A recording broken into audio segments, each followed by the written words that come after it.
Sud Radio, le 10h midi, mettez-vous d'accord, Valérie Expert. Avec vous sur Sud Radio jusqu'à midi pour commenter l'actualité avec aujourd'hui Arlette Chabot. Bonjour Arlette, bonjour. Journaliste, éditorialiste. On vous retrouve tous les lundis à 7h35 sur Sud Radio pour l'édito politique. Irène Tolleray, bonjour. Vous êtes députée européenne Renaissance. Bonjour à vous. Bonjour. Pierre Gentillet, avocat. Bonjour. Et Jonas Haddad, conseiller régional de Normandie. Et vous êtes également avocat. Bonjour à vous. Évidemment, un sujet à la une de l'actualité, l'attentat d'Arras, une minute de silence dans tous les établissements scolaires, la peur des profs. Est-ce qu'on nous sommes condamnés à nous habituer à vivre au rythme des alarmes, des alertes à la bombe? Vous avez peut-être vu que le Louvre, Versailles ont été évacués. Ce matin, c'est le lycée d'Arras qui a été évacué. Emmanuel Macron demande au préfet de recenser les fichiers radicalisés expulsables. Alors bon, comment va-t-il les expulser? Pourquoi ne l'a-t-on pas fait avant? Beaucoup de questions. Ce matin, Emmanuel Macron déclarait: l'école doit rester un rempart contre l'obscurantisme. Donc beaucoup de petites phrases. Quelles conséquences, quels actes? Tous ces sujets avec vous. Puis si on a le temps, on parlera de la conférence sociale qui va évoquer la question des salaires, des bas salaires. Mais je ne sais pas si on aura le temps d'en parler. Peut-être... Commencez, vous êtes tous, je vous ai demandé des sujets un petit peu différents, mais dans les coups de cœur, Irène Tolleray, peut-être avec vous justement, vous nous emmenez en Pologne. Oui, moi c'est un gros coup de cœur sur le résultat des élections en Pologne, puisque a priori le PiS, qui était vraiment parti pour faire une démocratie illibérale, a priori a perdu, et donc ce sont des pro-européens qui gagnent. Petite leçon, la première, c'est que la remise en cause de l'état de droit n'a pas fait perdre le PiS lors des dernières élections. Ce qui a fait perdre le PiS, c'est les attaques sur l'avortement.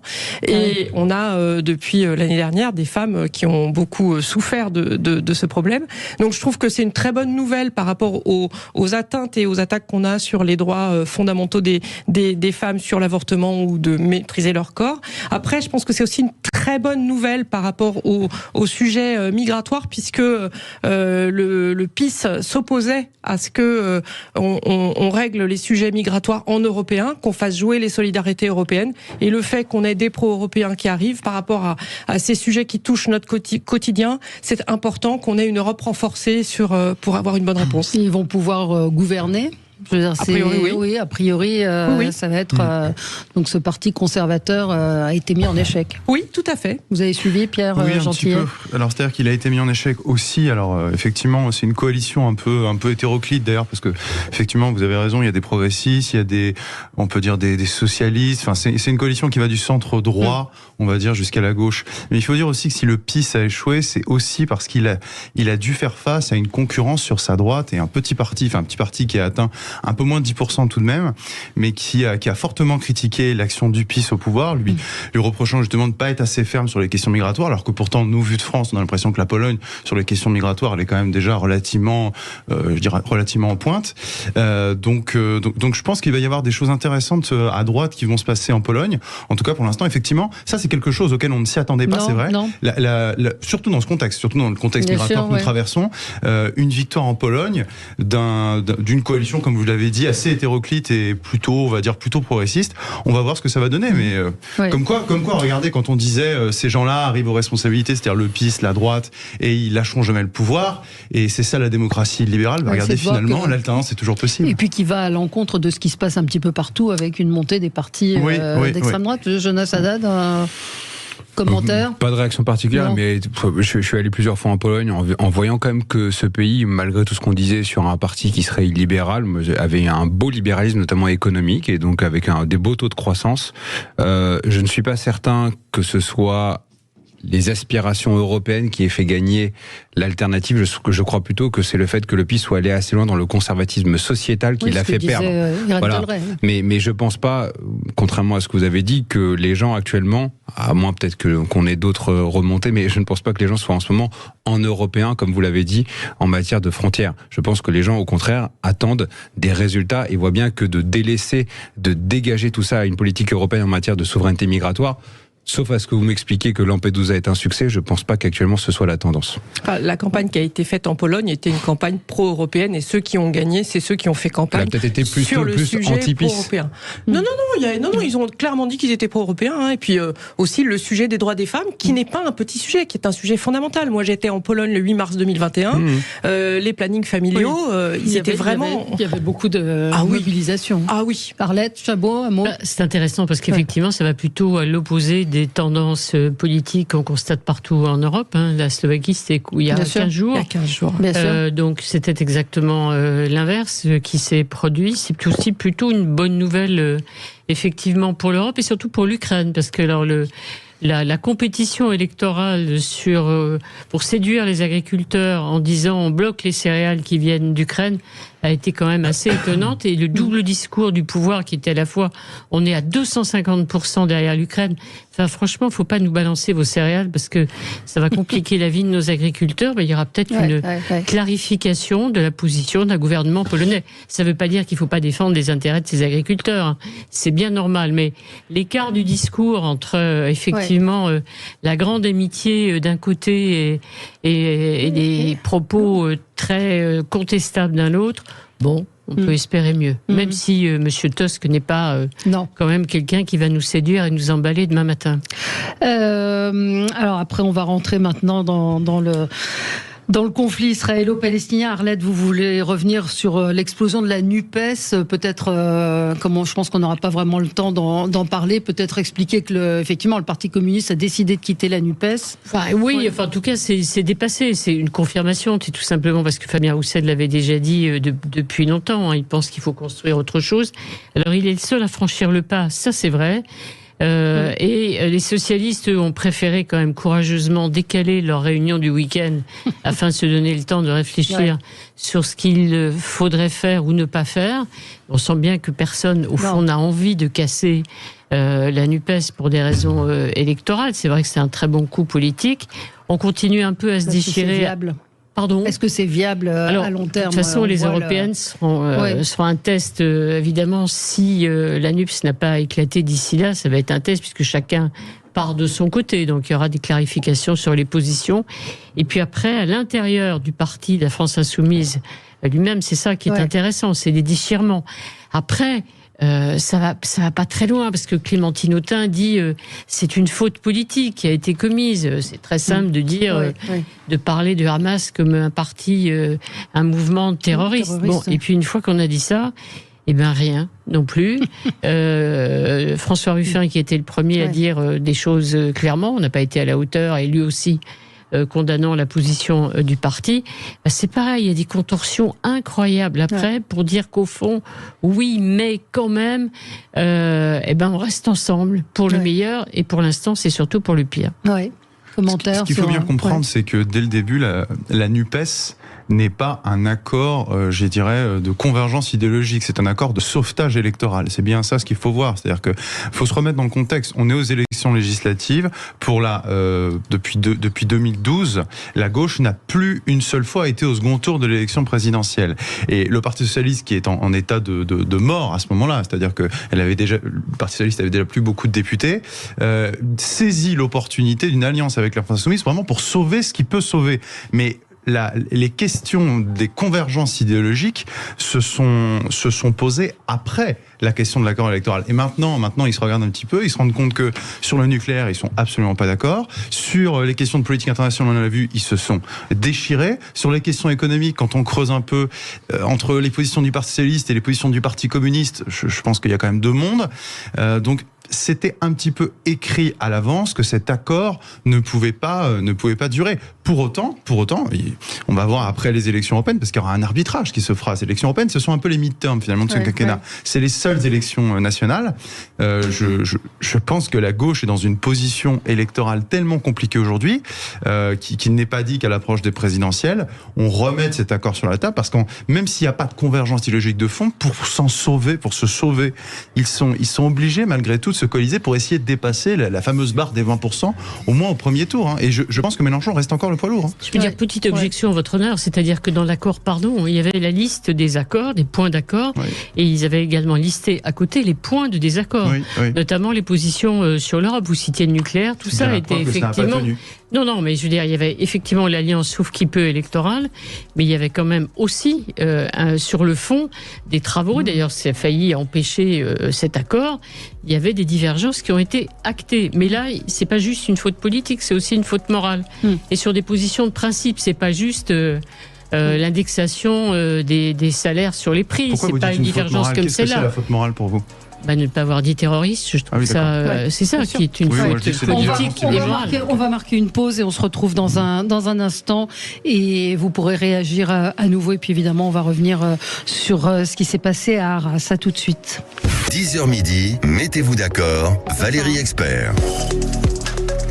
Alors, petit souci technique, on reprend, donc vous retrouverez le flash tout à l'heure à midi. Je ne sais pas si on lance les courses avec Jean-Paul Delperrier. Est-ce que Jean-Paul est là ? Non. Jean-Paul n'est pas là, donc écoutez, on va reprendre les débats en attendant de retrouver Jean-Paul Delperrier et Florian Lafont. Tout de suite, je vous représente mes invités. Arlette Chabot, journaliste éditorialiste pour l'édito politique, donc tous les lundis matin, pas samedi matin, à 7h35 sur Sud Radio. Irène Tolleret, députée européenne Renaissance, Pierre Gentillet, avocat, et Jonas Haddad, conseiller régional de Normandie. Vous êtes également avocat. On va évidemment revenir sur Arras, ce qui s'est passé à Arras, sur la peur des enseignants et puis les décisions politiques qui sont annoncées. On y revient avec vous. Peut-être que vous vouliez réagir, Irène Tolleret, puis après Jonas Haddad sur ce que disait Pierre Gentillet à propos de... pas Pierre Gentillet, pardon. On parlait de la NUPES, excusez-moi, sur la NUPES. Moi, je trouve quand même que quels que soient les accords électoraux qu'on peut passer pour sauver les meubles, quand on est face à ce qui s'est passé en Israël le 7 octobre, arriver à dire que des exactions pareilles, c'est-à-dire un pogrom, eh bien, c'est le fait d'un groupe terroriste, ça me paraît pas quelque chose de super compliqué à dire. C'est en plus quelque chose qui est acté au niveau européen et je ne comprends pas qu'on ait des responsables politiques en France qui soient incapables de le dire. Oui, Jonas ? Alors, d'abord, il faut saluer le courage de ceux qui ont cassé l'alliance. Hier, le Parti communiste français a dit qu'il voulait sortir de la NUPES. Et donc ça, bravo à eux, parce qu'ils ont plus de courage, comme vous l'avez justement dit tout à l'heure, que les socialistes et tous les autres... comment dire ? Parfois, j'ai l'impression, je vais peut-être employer un terme qui est dur, mais vraiment, ce sont des boutiquiers de la politique. Et... l'extrême gauche est la première en général à donner des leçons à la droite en disant attention, vous courriez derrière le Rassemblement national. Lorsque vous dites ça, c'est du racisme. Et là, tranquillement, quand ça les concerne, ça passe. Ce sont les premiers à faire et à donner des brevets de féminisme. Dès que quelqu'un se casse un ongle en disant oh là là, c'est féministe, ou alors oh là, il y a du racisme, et là, on ne comprend pas pourquoi, mais moi je comprends pourquoi, et je pense qu'un certain nombre de nos auditeurs le comprennent. Ils ne veulent pas dénoncer. Et bien plus qu'une faute politique, moi je parle de faute morale. Et je m'étonne par exemple que des gens comme Jérôme Guedj, qui a passé son temps sur les plateaux télé pendant un week-end à dire que c'était pas bien que la NUPES le fasse, mais mon gars, va au bout de ta logique. Sort de la NUPES, dit je suis un député non aligné. Qu'est-ce que ça lui coûterait ? Il voulait être élu député, il est élu député. Il voulait gagner ses quelques milliers d'euros par mois, il l'a fait avec la NUPES. Maintenant, assume cela et assume par exemple ce qu'a dit Manuel Valls, qu'il y a aujourd'hui, mais ça fait des années, deux gauches irréconciliables. Je veux dire, est-ce qu'on imagine, par exemple, un autre parti politique en France dire, lorsqu'il y a eu les attentats après le 11 septembre, bon...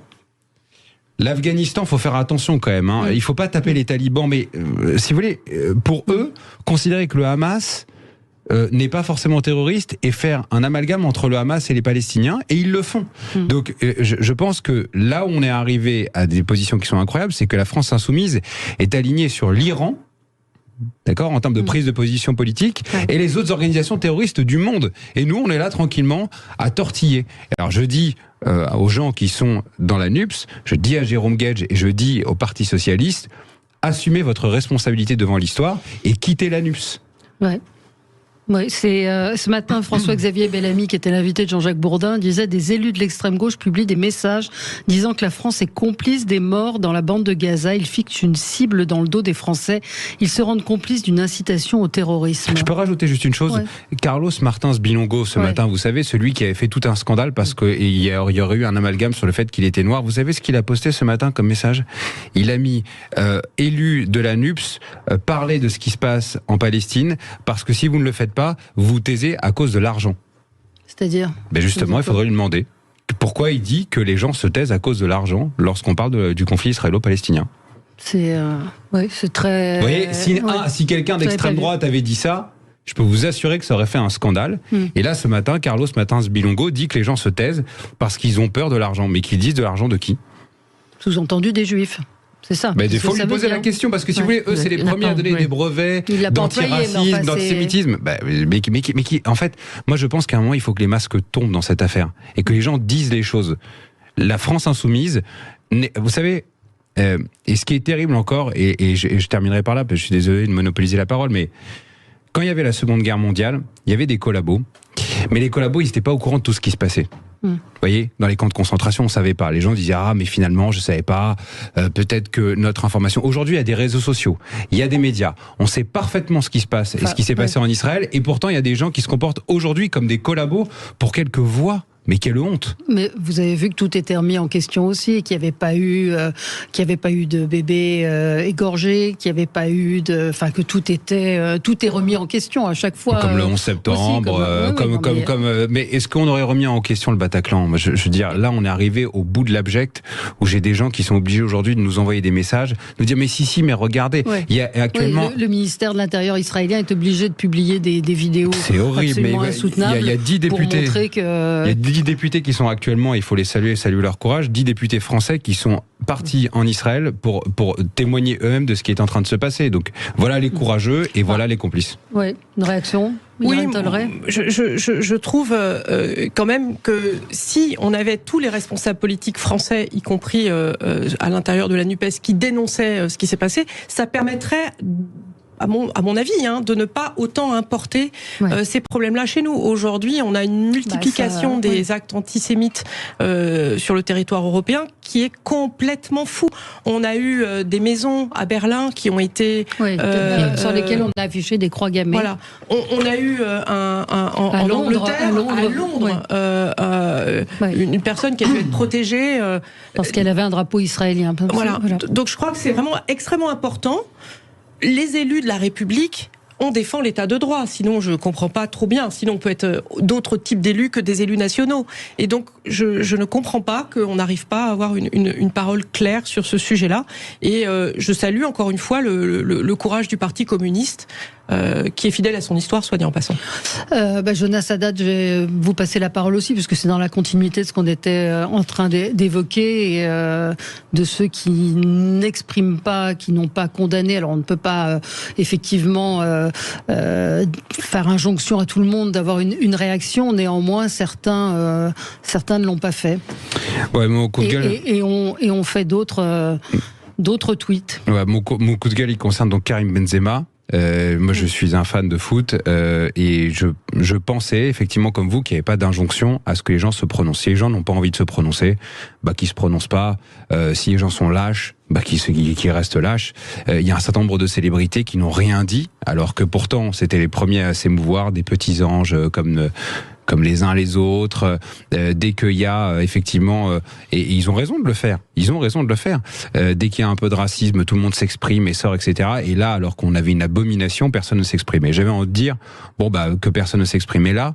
Karim Benzema, qui s'est revendiqué, je le répète, comme étant le ballon d'or du peuple, qui a toujours dit que la France avait cédé à une partie raciste de l'opinion lorsqu'il n'avait pas été sélectionné par Didier Deschamps, qui a été absolument silencieux sur ce qui s'est passé évidemment en Israël, qui a été absolument silencieux sur ce qui s'est passé à Arras. Parce que sans importer, il disait toujours que lui, il était français comme tout le monde, et que la France était sa patrie, etc. Mais si la France est ta patrie, tu t'émeus lorsqu'il y a ce qui s'est passé à Arras. Et non, tout ça est passé, le week-end est passé. Et Karim Benzema dit... a publié toutes nos prières pour les habitants de Gaza, victimes une fois de plus de ces bombardements injustes qui n'épargnent ni femmes ni enfants, ce en quoi il a raison. Néanmoins, l'absence de compassion pour ce qui s'est passé en Israël on peut interroger. Et en France aussi, effectivement, vous avez raison. Moi, ce qui me choque, en fait, c'est pas tant que les gens s'expriment, c'est ce qu'on appelle la communautarisation des victimes. C'est-à-dire que chaque personne ne va s'indigner que pour les gens qu'il pense qui lui ressemblent. Et c'est là où on voit qu'une France et un pays est fracturé, c'est lorsque les uns les autres, en fonction de leurs origines ou de leur appétence, ne s'émeuvent que de ce qu'ils pensent être leurs semblables, alors que justement la France, c'était le fait d'être une république une et indivisible. Et malheureusement, on voit que tout le travail de cette gauche qui a voulu éclater, fracturer les populations en communauté en disant mais tu as raison, tu dois revendiquer ton identité, ton altérité, et ben ça se retrouve maintenant. Est-ce que vous avez été choqué par ce tweet, Arlette Chabot, ou plutôt l'absence de... Ça procède de la même façon. Si vous voulez soutenir le peuple palestinien, dénoncer éventuellement, effectivement, les souffrances infligées aux Palestiniens à Gaza par une réplique légitime, certes, mais très forte d'Israël, il faut commencer par condamner ce qui s'est passé en Israël. Sinon, vous perdez toute crédibilité. Donc ceux qui ne dénoncent pas effectivement l'attaque terroriste, qui ne dénoncent pas le massacre commis en Israël, après, ils auront beaucoup de mal à se faire entendre dans la prise en compte de la situation des habitants de Gaza qui, encore une fois, vont être à la fois, j'allais dire, les victimes du Hamas et les cibles d'Israël. Donc c'est ça, effectivement. Et moi, je trouve aussi que chacun a ses victimes. Le communautarisme... toutes les victimes se valent, évidemment. Je veux dire, un enfant, qu'il soit palestinien ou israélien tué, c'est exactement la même chose. Les vies ont la même valeur. Donc ça devient insupportable. Mais ça, surtout, est une indication du danger qui menace. C'est-à-dire que dans quelques jours, s'il y a effectivement une intervention israélienne à Gaza, c'est pas la première fois qu'on verra en France. Et là, les manifestations auront beau être interdites, elles auront lieu. Et là, il y a danger parce que effectivement, on a déjà entendu, je rappelle toujours, en 2014, des morts aux Juifs dans des manifestations en France. Et là, je crains le pire dans les jours qui viennent, si effectivement cette intervention est forte, ce qu'elle risque d'être. On va y revenir dans un instant. On marque une petite pause. À tout de suite. Sud Radio, le 10h midi, mettez-vous d'accord, Valérie Expert. Avec vous sur Sud Radio pour commenter l'actualité, cette actualité marquée par ce qui s'est passé à Arras, par l'assassinat de cet enseignant. Une minute de silence ce matin dans les établissements scolaires et puis ce dont on parlait, c'est-à-dire cette fracture qu'il y a aujourd'hui en France. Vous vouliez réagir peut-être, Irène Tolray, sur ce que disait Jonas Haddad. On est parti du tweet de Karim Benzema, mais qui est assez symptomatique de ce qu'on évoquait aussi avec la NUPES, où il y a c'est choisis ton camp, c'est-à-dire qu'il n'y a pas de, il y a vraiment une rupture. Je pense que ce phénomène est aggravé par les réseaux sociaux, avec les algorithmes où on est plus en contact avec des personnes qui pensent comme nous, ou les personnes qui vont faire du faux contenu, plus il est provocateur, plus ils vont avoir de followers, et plus ils vont être crus. Malheureusement, on est sur la période d'implantation du DSA jusqu'au 17 février. Il y a encore des choses qui sont en cours de négociation, mais j'espère qu'il va être mis en place le plus vite possible, et j'appelle les patrons des grands réseaux à prendre leurs responsabilités et à sortir tout de suite, sans attendre qu'on leur mette le pistolet sur la tempe, les contenus faux, parce que aujourd'hui on a des gens qui pensent que Israël a envoyé des bombes au phosphore sur les enfants de Gaza. Ce n'est pas vrai. Non, mais après il y a toute effectivement la problématique des réseaux sociaux. Je pense à Noémie Alioua, notre consoeur qui vient ici régulièrement. Elle est partie en Israël. Elle dit, elle raconte, elle fait un tweet et elle reçoit en réponse, Inch'Allah, que tu crèves avant le lever du jour. Oui. Je veux dire, on en est là aujourd'hui, c'est-à-dire des menaces, évidemment, de quelqu'un sous pseudo, mais qui passe dans la vie réelle. La difficulté, c'est ça. Si on sort du sujet religieux, On a le maire de Montjoie, petit village de 270 habitants,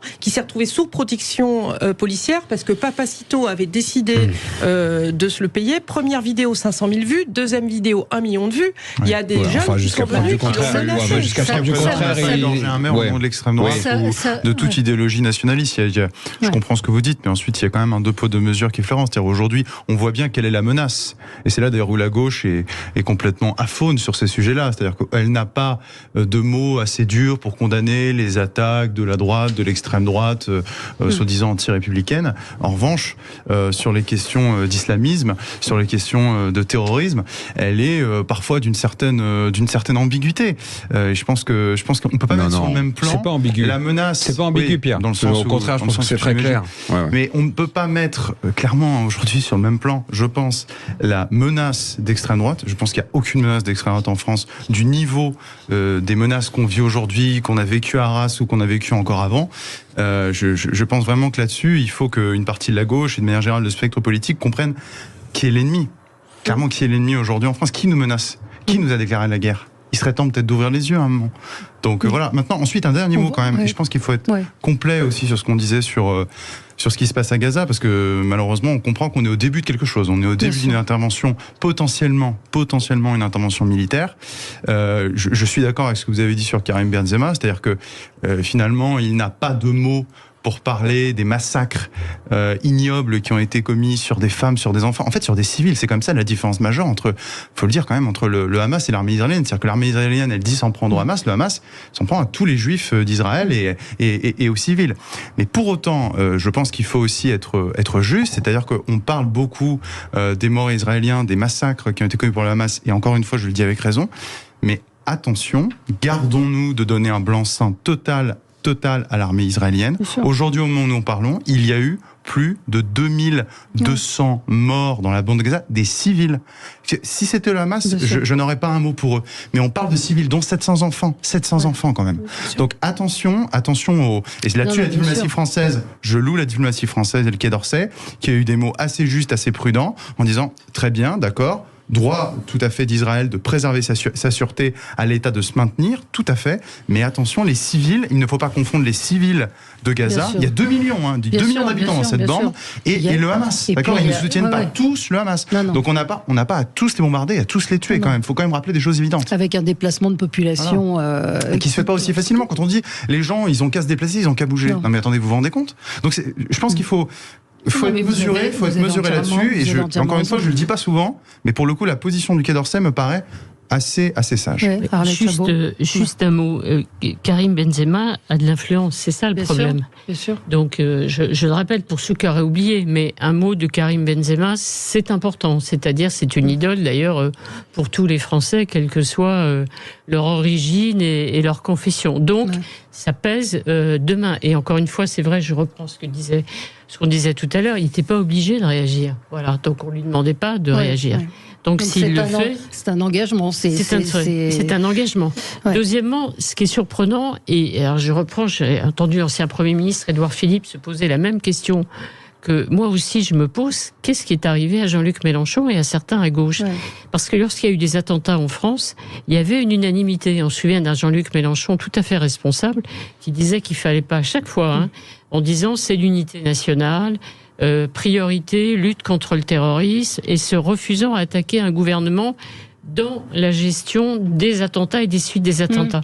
Donc qu'est-ce qui fait qu'aujourd'hui, il semble avoir basculé? Il y a une interrogation et il y a une absence d'explication. Et l'intérêt électoral, non? Oui, mais l'intérêt électoral était déjà là il y a 10 ans, vous voyez ce que je veux dire? Donc je pense qu'il n'y a pas que l'intérêt électoral. Il a raison, Jonas Haddad, c'était moins le cas il y a 10 ans. Ils ont vu qu'il y avait une ouverture pour eux dans des régions. Mais je pense que l'explication de l'intérêt électoral n'est pas suffisante. Évidemment, c'est facile et c'est évident. Mais, par exemple, Alexis Corbière, qui est aussi... qui a une haine fondamentale. Je m'interroge, comme d'autres, sur le changement de Jean-Luc Mélenchon. Alexis Corbière est élu aussi Seine-Saint-Denis, Clémentine Autain est élue de Seine-Saint-Denis. Donc, ce qui prouve qu'on peut avoir quand même un intérêt électoral. Donc, je pense que ça n'est pas c'est une explication évidente, mais pas totalement satisfaisante. Jonas, je vais essayer de tenter une réponse par rapport à ça. L'autre moment dans lequel Jean-Luc Mélenchon fait une faute, non pas politique, mais faute morale, c'est pendant les émeutes. À l'occasion des émeutes qui sont passées, qu'on a déjà oublié, et c'est ça qui est dingue, c'est-à-dire qu'on s'oublie, on s'habitue à vivre avec de la terreur dans ce pays. À l'occasion des émeutes, là aussi, il n'a pas fait preuve d'unité nationale, Jean-Luc Mélenchon. Et je me souviens même des déclarations de certains de ses députés, comme Alma Dufour, qui disait « la fin justifie les moyens ». C'est-à-dire que le fantasme révolutionnaire de Mélenchon consiste à dire qu'un certain nombre de masses, comme on le disait à l'époque marxiste, qui sont notamment issus des populations immigrées, sont une forme de marteau pour aller renverser notre démocratie actuelle. Et quelle est la différence fondamentale entre ce qui se passait au moment de l'unité nationale que vous évoquiez et aujourd'hui et les moments des émeutes? C'est que Jean-Luc Mélenchon, et c'est d'un cynisme absolu, fait un calcul, et quand vous leur parlez, puisque ça m'arrive de temps en temps, puisqu'il y a des élus insoumis dans ma région, il fait un calcul démographique. Lorsque vous avez 500 000 personnes qui rentrent dans notre pays, qui sont issues de l'immigration tous les ans, et que vous avez régulièrement des centaines de milliers de personnes qui sont naturalisées, leur vision, qui est horrible, qui est cynique, qui est dégueulasse, c'est de croire que ces gens-là... Ce sont des électeurs. Ce sont des électeurs qui voteront à gauche, plus ils sont proches d'une vision islamique. Or, leur erreur fondamentale, c'est que les gens qui viennent en France, en tout cas la plupart d'entre eux, s'ils viennent dans notre pays, c'est pour échapper aussi à des régimes islamiques, c'est pour vivre comme nous, c'est pour vivre à la française, c'est parce qu'ils ne veulent pas vivre justement à l'extrême oriental. Et donc, voilà la réponse à ça, c'est qu'est-ce qui s'est passé entre-temps ? Il y a une évolution démographique, et deuxièmement, il y a une volonté révolutionnaire de la part de M. Mélenchon. Il n'empêche qu'il a perdu son sens des responsabilités. Mais franchement, parce qu'il y avait déjà ce phénomène il y a une dizaine d'années. Donc c'est simplement pourquoi on abandonne la dimension d'homme d'État que doit avoir un leader politique, surtout quand il peut ou il espère parvenir au pouvoir, c'est quand même une vraie question qu'on a envie d'entendre. Et sans polémique. Il a eu ce virage après les assassinats des dessinateurs de Charlie Hebdo. Parce que quand on se souvient, il était proche de Charb en particulier. Bien sûr. L'éloge funèbre qu'il a prononcé était formidable. Et Caroline Fourest nous rappelait ici encore, il y a une semaine, qu'il était encore meilleur qu'elle sur la laïcité. Donc elle dit, je ne comprends pas ce qui s'est passé.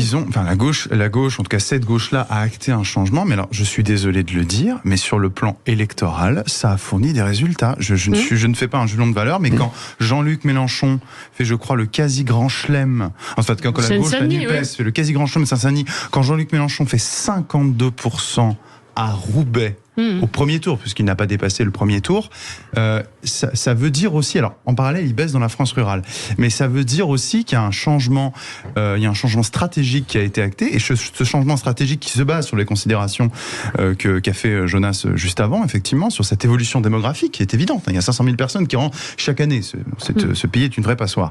Eh bien évidemment, ils saisissent l'opportunité. Moi, évidemment, je suis pas du tout dans leurs idées, mais regardez, ça commence à payer malheureusement. Donc c'est malheureux et c'est un pari faustien, je pense. Mais il faut bien comprendre que maintenant la gauche, c'est ça. En tout cas, cette gauche majoritaire, c'est ça.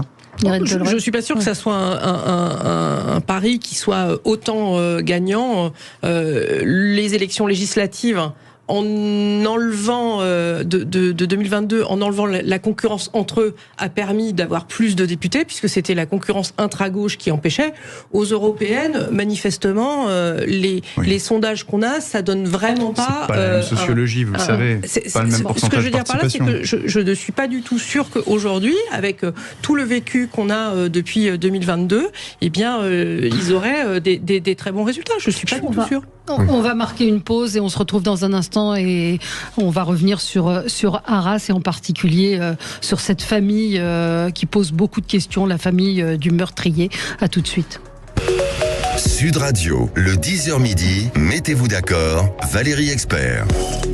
Et avec vous jusqu'à midi pour commenter l'actualité. Et Pierre Gentillet, vous vouliez revenir sur l'assassinat de cet enseignant vendredi à Arras et sur les questions autour de la famille de cet assassin. En particulier, alors, la famille de l'assassin et surtout le rôle des associations qui en 2014 se sont opposées à l'expulsion de la famille du futur terroriste de Arras. C'est-à-dire que nous avons en 2014 une mesure d'expulsion qui est prononcée et cette mesure d'expulsion fait l'objet d'un d'un recours et de protestations politiques de la part d'associations comme, je vais les citer, la CIMAD, le MRAP, qui sont des associations d'extrême gauche, qui sont des associations qui sont spécialisées dans l'accompagnement des étrangers et des recours possibles, parce que notre droit ouvre pléthore de recours, et c'est d'ailleurs ce que voulait faire Gérald Darmanin, diminuer ces recours pour éviter l'expulsion. Et je voudrais quand même qu'on se pose la question de ces associations, parce qu'en fait je pense que nous finançons nous-mêmes notre propre perte. C'est-à-dire qu'on voit bien que c'est un lien factuel. C'est-à-dire que si cette famille avait été expulsée en 2014, ce professeur à Arras serait toujours en vie. Je vais le répéter. Si cette famille avait été expulsée en 2014, ce professeur à Arras serait toujours en vie.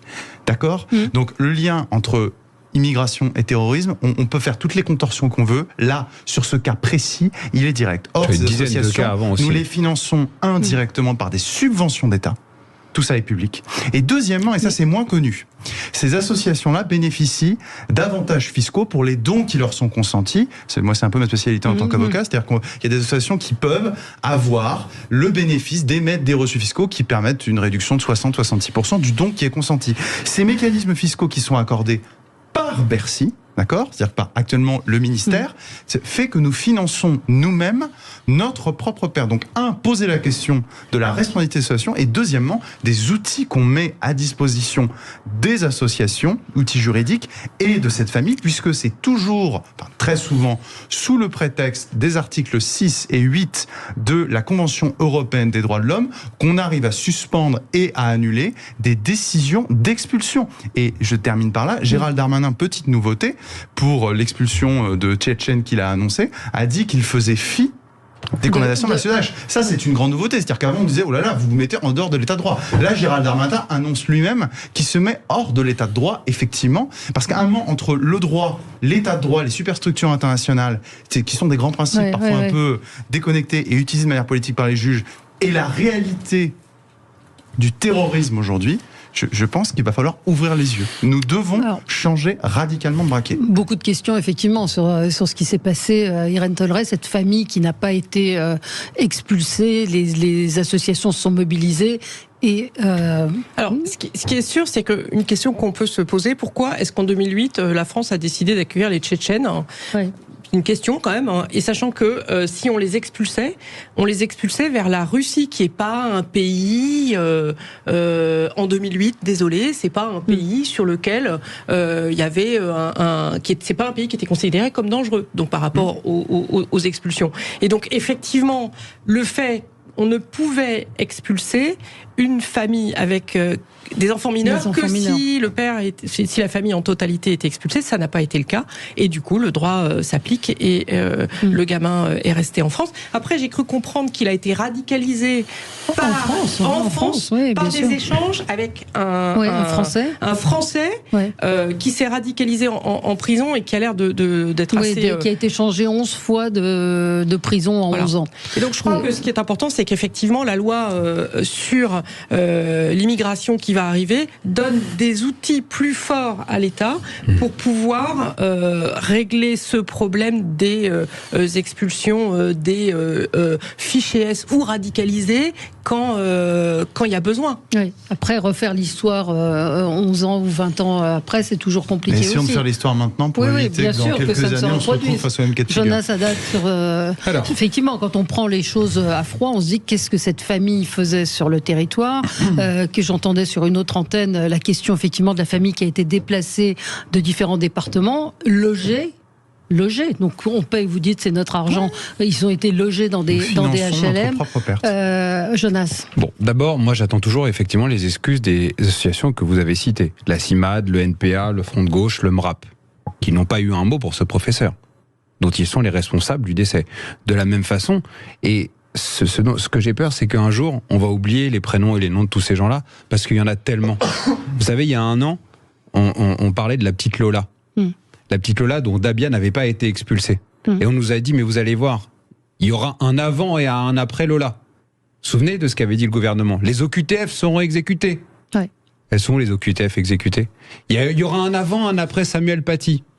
Où est l'après Samuel Paty ? Il y aura un avant, après Le père Hamel à Saint-Étienne-du-Rouvray. Et en fait, tout ça, ce n'est pas le cas. Et madame, je suis désolé de vous le dire parce que j'aimerais qu'on ait un moment d'unité nationale. Mais le moment d'unité nationale, lorsque le président dit restons unis et debout, moi, je veux savoir, c'est unis vers quoi? Je ne veux pas de verbiage. Je veux des actes. Je vous prends un exemple tout bête. L'année dernière, et c'est le cas, nous avons accueilli des familles rapatriées de Syrie, des djihadistes. Pourquoi le gouvernement l'a fait? Ce sont des bombardements. Au nom des enfants. Nous avons accueilli des familles entières qui revenaient. Ce sont des bombes à retardement. Pourquoi le gouvernement actuel, avec les outils juridiques dont il dispose, n'a pas expulsé les milliers de fichiers S qui ne sont même pas français? Et enfin, je termine ma question par rapport à ça. Pourquoi, dans le projet actuel de Gérald Darmanin, il faut pour qu'on puisse expulser un fichier S ou une personne qui est radicalisée, il faut une condamnation à 10 ans de prison? J'ai repris le texte ce matin. Il faut être condamné à 10 ans de prison. Donc on attend. Parce qu'aujourd'hui, pour être condamné à 10 ans de prison, faut y aller. Je suis avocat aussi, il faut y aller. Pourquoi on attend ça? Pourquoi vous ne changez pas de logiciel? Qu'est-ce qui mentalement vous empêche de le faire?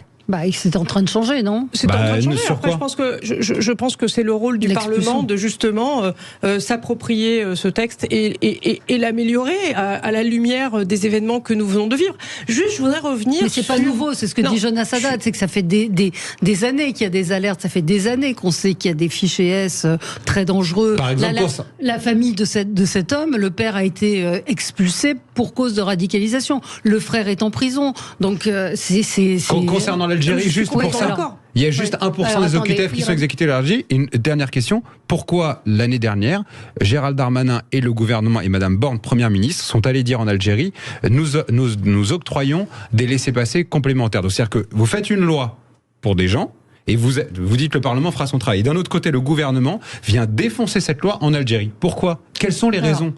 Moi, je pense que vous êtes beaucoup plus technique sur ce sujet-là que moi, donc je vais essayer de répondre franchement sur des éléments que je connais. Je n'ai aucun doute sur le fait que l'état de droit s'applique en France et que l'ensemble des juges et des personnes qui traitent ces dossiers le font en respectant le plus possible la loi française et les lois européennes. Sur l'ensemble des personnes que on accueille et que on n'expulse pas, 100% ne deviennent pas des terroristes qui tuent des gens. Donc je veux dire, dans les personnes qui ont... La famille était très...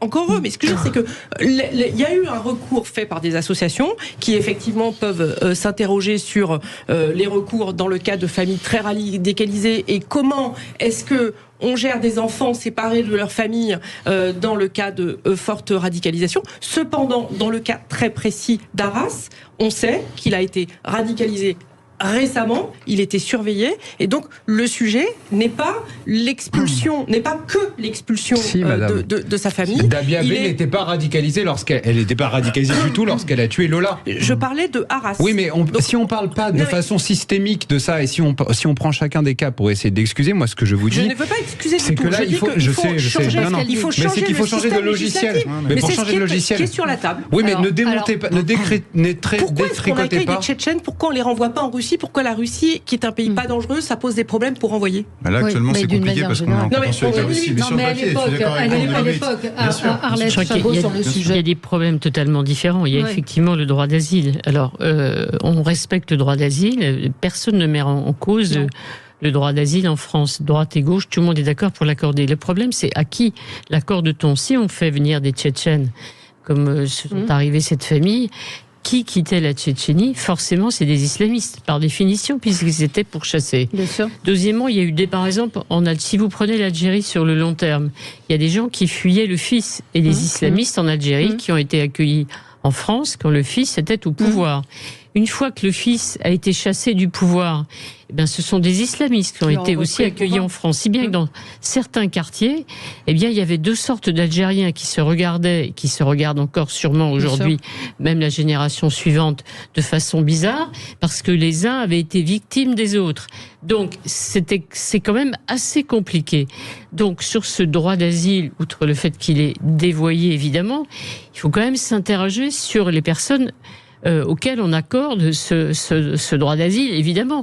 Ça peut être pareil avec les Afghans. Vous pouvez accorder évidemment le droit d'asile à des femmes afghanes qui sont poursuivies. Si demain, il y a des talibans qui sont chassés du pouvoir et qui réclament le même accueil en France, ça va être ou dans les autres démocraties. Donc ça, je pense, c'est une vraie réflexion effectivement qu'il faut avoir, bien entendu.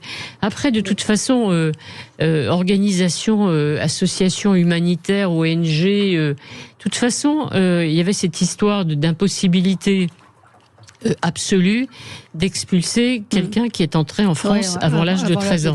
La protection absolue, donc c'est ça qui va être remis en cause, Gérald Darmanin. Mais regardez, c'est pas la gauche qui a mis en place ce dispositif. Donc il faut regarder, c'est avant la gauche. Avant la gauche, vous regarderez qui est au pouvoir, bien sûr.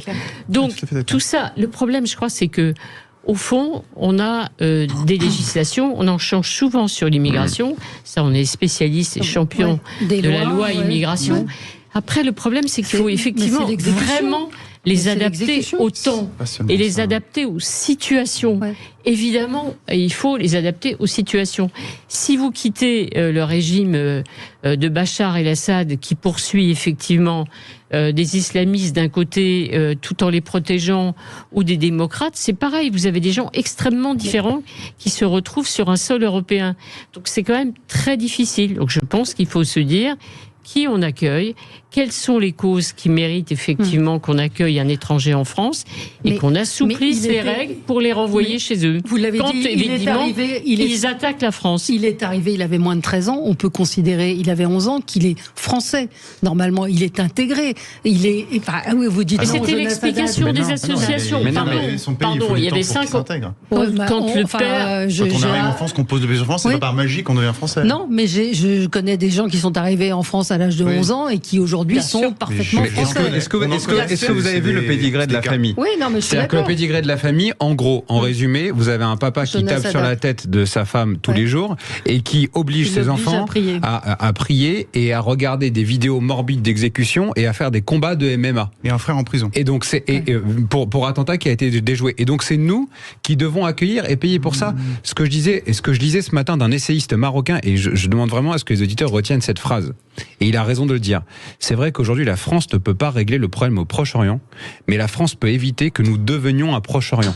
Dans lequel des civilisations s'affrontent, dans lequel des gens se détestent. Et en fait, comment? En évitant d'importer des personnes qui n'ont pas le même rapport à la culture, à la République et à nos valeurs. Madame, vous dites que vous êtes féministe. Est-ce que c'est pas déjà fini, ça? Madame, attendez. Vous dites que vous êtes féministe et que vous vous réjouissez de la victoire de ceux qui sont féministes en Pologne. Eh ben, souffrez que je me réjouisse qu'on ne veuille pas de gens qui sont antiféministes dans mon pays. Je ne veux pas qu'on importe des cultures qui considèrent que la femme mérite de se faire taper dessus tous les jours. Est-ce que c'est la question aujourd'hui? C'est-à-dire qu'aujourd'hui, mais la question de l'immigration, de l'importation d'individus comme cela, mais vous avez aujourd'hui en France une population qui est radicalisée, qui est française. Oui. Ah bah c'est certain. Oui, mais pourquoi on a baissé la garde par rapport à ça? Parce qu'on nous a expliqué pendant des années que si on expliquait ce que c'était que les valeurs de la France, que si on expliquait ce que c'était que le drapeau, que si on expliquait ce que c'était que l'hymne national, on était des fachos. Voilà. Et donc je pense qu'il y a beaucoup de gens aujourd'hui qui ouvrent les yeux, notamment à gauche. On ne fera pas l'économie, mais d'un vrai débat cette fois-ci sur la question migratoire. Je veux dire, c'est une évidence depuis des années, nous y sommes confrontés. Notre modèle d'intégration, c'est même pas de l'assimilation, c'est de l'intégration, est un échec. Il est un échec pour des raisons structurelles, pour des raisons idéologiques et aussi pour une raison qui est simple, c'est-à-dire qu'on peut assimiler des individus. On ne peut pas assimiler des peuples entiers. Quand vous avez 400 000 à 500 000 personnes qui entrent chaque année pour des entrées légales, je ne parle même pas des illégales, et qu'en plus on ne peut pas contrôler évidemment tous ces gens-là, ça va poser, et ça pose, et ça a posé des problèmes évidemment d'intégration et après de terrorisme. Je ne dis pas que tous les gens qui rentrent évidemment sont des terroristes, mais si vous voulez, je pense qu'à un moment, le principe de sûreté doit quand même s'imposer. Et enfin, dernière chose, on nous dit qu'une loi va arriver au Parlement. Je veux quand même que les auditeurs sachent une chose, c'est qu'on est dans un système, vous parliez de la technique tout à l'heure, Madame la députée, mais on est obligé d'entrer un petit peu dans la technique, notre système est tellement compliqué que même si une loi passe demain, il n'est pas dit que, le Conseil constitutionnel ne la retoque. Deux, que les juridictions, et je pense en particulier aux juridictions européennes, finissent par priver des faits ces lois, parce que encore une fois, c'est plus malheureusement aujourd'hui la loi n'est plus le centre normatif juridique en France. Tout ça se fait au niveau supranational, au niveau international. Donc je pense que c'est vraiment un changement de système juridique que nous devons acter. C'est un mot fort, mais nous devons le faire, sinon nous n'y arriverons pas. On continue dans un instant avec vous. À tout de suite. Sud Radio, le 10h midi, mettez-vous d'accord, Valérie Expert. Oui, ça passe effectivement très vite, beaucoup de choses à dire. Christine Bouillot, qui est notre correspondante à Toulouse, me dit, a priori cet après-midi sera lu, après la minute de silence des profs, la lettre aux instituteurs et institutrices de Jaurès à toute l'académie de Toulouse. Tout cela comme après l'assassinat de Paty. Et oui, on a envie de dire, quand on ne sait pas quoi faire, on sort les lettres. Non, mais c'est bien, c'est un beau texte. Donc c'est très bien, mais ça ne répare pas. Mais comme il y a 3 ans, Samuel Paty, donc vous disiez il faut une loi sur l'immigration plus qu'une loi. Mais après, comment on l'applique quand vous voyez les OQTF qui ne sont pas exécutés, quand il y a 80 000 peines de prison en France qui ne sont pas exécutées? À cause de quoi? Les peines de prison parce qu'on ne construit pas, parce qu'on n'a pas assez de places de prison. Et deuxièmement, les OQTF, je le redis, très souvent, ce sont les recours qui sont beaucoup trop ouverts. Et deuxièmement, les articles 6 et 8. Mais Pierre, pas du tout. Pour l'Algérie, c'est nous-mêmes. Pour l'Algérie, c'est nous-mêmes, c'est notre gouvernement qui est allé dire nous exécuterons pas les OQTF. Donc c'est même pas les magistrats. C'est pas vrai. Parce que nous refusons d'engager le droit de fer et parce qu'en réalité, aucun pays, aucun gouvernement de ce pays n'a voulu engager le droit de fer. Le seul qui a eu le courage de dire ça, à un moment, c'est Montebourg, il s'est fait taper dessus. D'accord? Il a dit on va suspendre les visas. Finalement, on a dit non. Pourquoi? Parce qu'on en revient des problèmes communautaires. Enfin, excusez-moi, c'est pas vrai. Je suis désolé. C'est pas vrai. Ce que vous dites est faux. Je suis désolé. Les gouvernements français ont décidé de limiter les visas à destination de l'Algérie ou du Maroc. Enfin, du Maroc et de l'Algérie. Et les gouvernements... je suis désolée, Gérald Darmanin a même fait le tour en Algérie et au Maroc pour expliquer. Ça nous a même fâchés avec les Marocains. Je suis désolée. Les OQTF n'ont pas évolué. Les OQTF, je peux finir, parce que les gouvernements marocains, algériens, tunisiens d'ailleurs, je crois aussi, se sont indignés et ont refusé. C'est pas pour ça. Et pourquoi, à votre avis, dans d'autres pays, on s'est beaucoup choqué que le Royaume-Uni envisage de renvoyer ces migrants au Rwanda ou ailleurs? C'est parce que les pays d'origine ne veulent pas les recevoir. Et la difficulté, c'est comment fait-on pour obliger les pays à recevoir les délinquants? Je ne parle même pas des radicaux, je parle même juste des délinquants. Je me demande pourquoi ce rapport financier que nous avons à ces pays, puisque nous les aidons massivement en milliards d'euros, que ce soit en français ou en européen d'ailleurs. Alors on a un petit sujet sur certains pays. On leur donne des milliards d'euros. Quand on veut les renvoyer, les pays disent non, c'est pas des vrais papiers, il n'est pas à nous. En Algérie, il y a un état civil. D'ailleurs, un état civil dans lequel on demande de supprimer le français maintenant. Ils nous détestent tellement qu'ils demandent de retirer les mentions qui sont en français. Non, mais c'est réel. Dans des pays dans lesquels, notamment, je parle de l'Algérie, dans lequel on a rajouté récemment des couplets anti-français dans l'hymne national. Et on n'est pas fichu. Non, mais si, quand même. Et comment vous faites? Vous ouvrez, vous les jetez comme faisaient les dictatures, vous les citoyens, vous les parachutez sur le pays? Pas du tout. La réponse, elle est très simple. Non, c'est que tout le monde l'a proposé. Dans un pays, c'est que la demande, pas très bien. La demande se fasse depuis le pays. Quand on a un couplet anti-français, pour reprendre ce que disait Jonas. Non, mais je parle pas de ça, moi je parle des OQTF. Mais la demande se fait depuis le pays. Sur quelle devrait être la réaction de la France. La réaction de la France devrait être beaucoup plus ferme. Typiquement là, je veux dire, normalement, on aurait dû suspendre tous nos rapports diplomatiques. Je ne dis pas juste 2-3 visas, tous nos rapports diplomatiques. Retirer l'ambassade en Algérie. Enfin, je veux dire, c'est fermer les ambassades, la rupture des relations diplomatiques avec l'Algérie. Avec la Russie, oui. Avec la Russie, on l'a fait. Sur les mêmes faits générateurs quand même. Et en plus, moi, je trouve, ça me gêne beaucoup qu'on parle tant de l'Algérie que ça, parce qu'on a une histoire avec l'Algérie. Dans notre pays, on a un certain nombre de compatriotes qui ont un lien avec l'Algérie. Je sais que ça vous gêne chez Macron qu'on parle de l'Algérie. Mais pas du tout. Ce que je veux dire par là, c'est que à trop montrer du doigt une personne, on se crée des divisions dans la société. On n'a vraiment pas besoin de ça. Mais elles sont déjà là, madame. Mais elles sont déjà là. Quand il y a des radicalisés, quand il y a des problèmes qui ne respectent pas le droit français, qu'on donne les moyens à l'État de les expulser au niveau national et puis au niveau européen avec le pacte asile-migration, en renforçant le pacte asile-migration. Et ça, c'est la bonne nouvelle de la Pologne. C'est de dire, finalement, si on arrive à faire passer ce pacte asile-migration, on va avoir beaucoup plus de moyens pour répartir les immigrés dans les territoires ruraux. C'est ce que vous avez dit. Ce que j'ai dit très précisément, c'est beaucoup plus de moyens. Déjà, quand on les accueille, pour administrativement traiter, et ceux qui n'ont pas à être là, on les renvoie tout de suite. Et aujourd'hui, ça, ce n'est pas fait. Ce n'est même pas fait à Lampedusa. Mais pourquoi on les renvoie et pourquoi on ne fait pas ce que demande la droite depuis des années, à savoir que les demandes pour rentrer en France, comme ça se fait par exemple pour les États-Unis ou pour le Canada, se fassent, et j'essaye de répondre là-dedans à Madame Chabot, depuis le pays. tous les pays du monde font ça. Les États-Unis, vous n'y allez pas en traversant la rue, quand même. Vous voyez, en traversant une frontière à pied. C'est un tout petit peu plus facile de contrôler qu'en Europe. Oui, mais là, on traverse avec des canaux. Mais juste... D'accord, mais c'est un peu moins long que l'Atlantique quand même. Oui, mais je veux dire, les hotspots, c'est très difficile à mettre en place, et vous le savez. Donc c'est compliqué. Ce qu'on essaye de, par exemple, sur l'Afghanistan, c'est vrai qu'on essaye de faire, si j'ai bien compris ce que veut faire l'Europe, qu'avant d'arriver en Europe, il y a un pays qui accepte sur son territoire, effectivement, d'examiner les demandes d'asile. Mais tout ça n'est pas facile. Vous voyez, le Yaka Faucon de Paris, tranquille, en disant « nous, voilà ce qu'on va faire », c'est très compliqué. Je suis d'accord, mais il n'y a plus C'est pour ça que ce qui a beaucoup choqué au Royaume-Uni, c'est l'idée de renvoyer les migrants qui ne sont pas acceptés par leur pays d'origine dans un autre pays auquel on donnerait de l'argent pour qu'ils les gardent en quelque sorte. Donc c'est ce qui prouve quand même, pardon de le dire, que c'est extrêmement compliqué. Alors moi déjà, je reviens à un truc très simple. En France, je ne comprends pas pourquoi, puisque tout à l'heure vous en parliez, d'une prison à radicaliser, qui a fait le tour des prisons, peut téléphoner à ses copains pour les convaincre. Alors ça, vous voyez, moi je veux dire ça, commençons par des trucs qui paraissent effectivement simples. Ces gens sont, paraît-il, ultra surveillés, et ces gens ultra surveillés arrivent à téléphoner et à discuter. Ça, vous voyez, moi je commence par ça. Ça déjà, ça me paraît invraisemblable. Bien sûr, on en est là, effectivement, quand on se rend compte que c'est... Donc après, il y a tous les pays sur la planète qui ont des migrants, ont les mêmes problèmes. Comment fait-on ? Regardez l'Australie, qui elle aussi paye d'autres pays pour les conserver sur leur territoire avant qu'ils arrivent chez eux. Ok, tout ça... Il y a des pays du Golfe, par exemple, qui savent très bien gérer l'immigration, et au moment dans lequel ils disent au bout de 3 ans vous partez, les gens partent. Oui, d'accord. Il y en a même aussi qui les lâchent dans le désert sans eau en disant qu'ils n'arriveront pas. Personne ne les lâche dans le désert. Vous savez, personne les torture. Excusez-moi, il y a des pays qui le font. Personne les torture.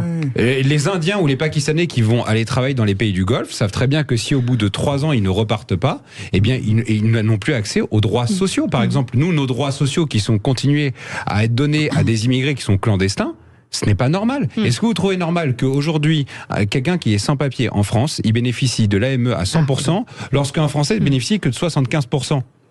Personne ne peut le trouver normal. Juste en un mot, et je pense qu'il y a peut-être un juste milieu en matière migratoire entre le laxisme généralisé et en gros la Corée du Nord ou les pays du Golfe qui seraient soi-disant inhumains. Il y a des pays qui arrivent, et pas qu'au niveau européen, parce que vous avez cité le Danemark, vous avez raison, on peut en citer d'autres, mais il y a des pays au niveau mondial qui sont des pays riches. D'accord, je pense au Japon, qui ont une politique d'immigration parmi sans doute les plus strictes. Le Japon, c'est pas un État fasciste, on est bien d'accord. C'est un peu une île. C'est un État. Oui, et le Royaume-Uni, c'est quoi?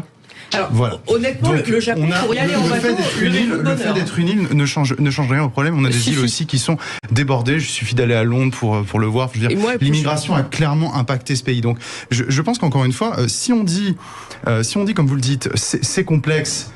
Et donc concrètement, on va essayer de gérer. Je dis oui, c'est complexe. Et s'il y avait des solutions faciles, je pense que tous les gouvernements qui se sont succédés de droite ou de gauche l'auraient trouvé. Mais ce sont des solutions. Je ne dis pas que ce sont des solutions faciles. Donc le côté, non mais c'est simple, on claque des doigts et c'est terminé. Cette impression. Ah bah oui, quand je vous écoute, oui. Je vous dis que le problème, c'est que depuis 40 ans, nous sommes réduits à des discours et à des états d'impuissance. Le problème aujourd'hui, c'est que l'impératif migratoire et l'impératif de sûreté va nous obliger à prendre des décisions difficiles. Vous avez raison. Le problème, c'est quel gouvernement sera prêt à les prendre. Voilà. Mais je pense qu'il faut les prendre. Irène Tolleray, un dernier mot. Y compris si elles nous mettent de côté certains traités et certains grands principes dits d'état de droit. Il n'y a même pas besoin de ça. L'arrêt Niccolo qui a été pris en 1989, c'est nos magistrats français qui ont retourné la pyramide des lois. Oui, on peut changer l'arrêt Niccolo. C'est fini. Et on aura beaucoup d'autres débats devant nous. C'est pas fini, justement. C'est ça le problème. Non, c'est pas fini. Et on a un peu l'impression d'être dans une impasse quand même. On se retrouve demain. Très bonne journée sur Sud Radio. Dans un instant, André Berkoff. Sud Radio.